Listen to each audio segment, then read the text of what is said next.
জামিয়া মাদানিয়া বালিগঞ্জ ঢাকা।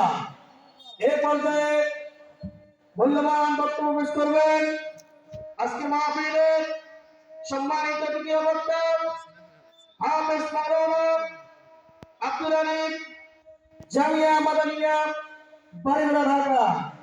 হযরতের মূল্যবান বক্তব্য পেশ করার জন্য সবাই অনুরোধ করছি।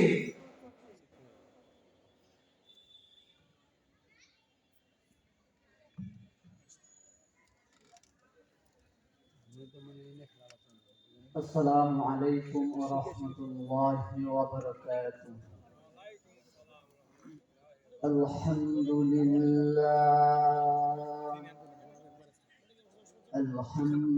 لله نحمده ونستعينه ونستغفره ونؤمن به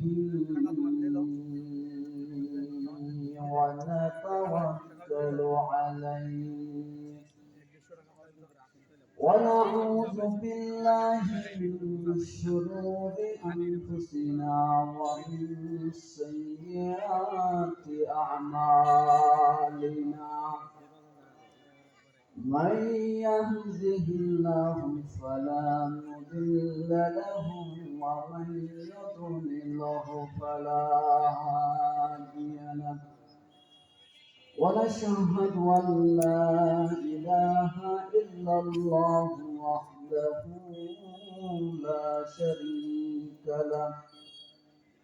ونشهد أن سيدنا وسندنا وحبيبنا وحبيب ربنا وطبيبنا وطبيب قلوبنا محمدا عبده ورسوله.